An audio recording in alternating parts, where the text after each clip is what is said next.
All right, welcome back. Olympics continue, although Simone Biles, it looks like she's not going to continue. She's pretty much withdrawn from a lot of the events out there. She's having, some mental issues, whatever physical issues that may contribute to that, but she wasn't herself when you saw her in the first opportunity to see her in this Olympics, and thus she's dropped out. A lot of people say she has left the team in not the right way, that she let that team down.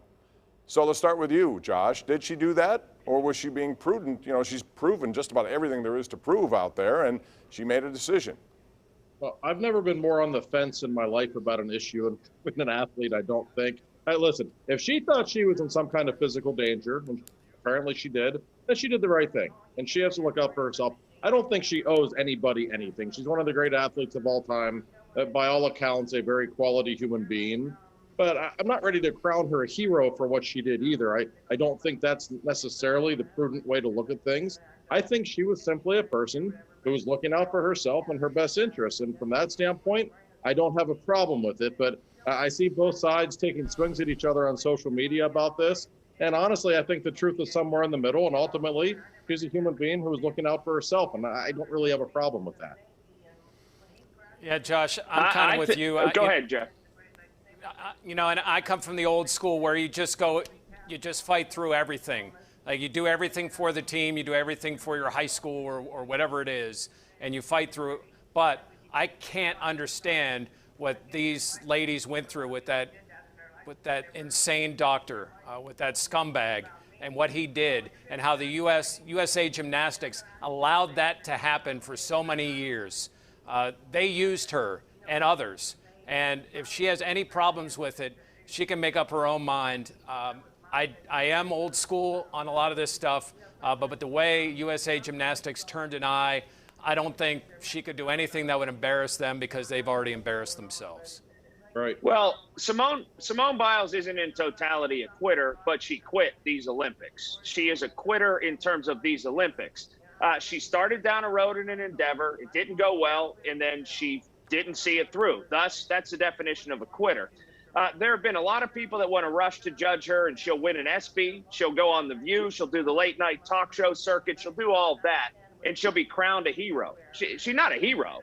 She's simply a person that made her best decision. I don't begrudge her for that.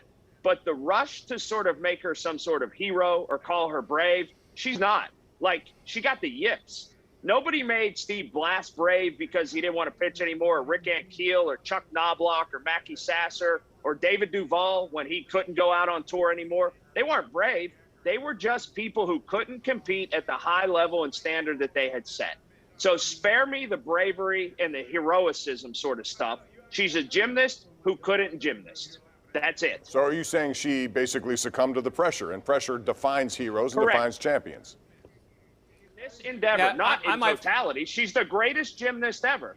But in this endeavor, it involves physical and mental. She wasn't able to meet the mental standards it took. And this is their World Series. Listen, if LeBron James in Game 7 of the NBA Finals went up for warm-ups in Game 7 and said, my jumper's not working, I'm not feeling it, I'm going to not play tonight, he would be buried in this country. Absolutely buried in this country.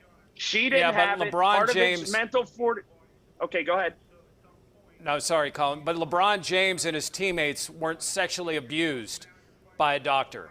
I think that's where this separates. And I think she has been a champion. At any point. She could have at any point on American soil. She could have at the Olympic Village. She could have once she got there before competition.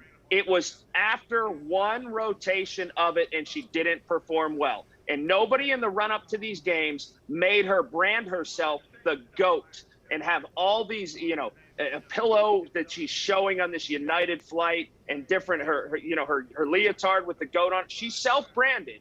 When you tell everybody you're the GOAT, you don't necessarily have to win. You don't necessarily have to be the best, but you better show up. And she quit. Our final word to you on this, Josh, real quick.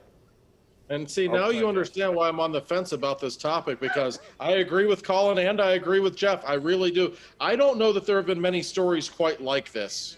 I really don't. But in a way, I give her credit.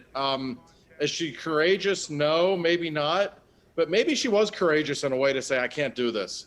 I don't know. I'm not in her shoes, so I can't judge. But this is a story we will be talking about for a long time, and it's a lot more fascinating than anything else I've seen in these Olympics.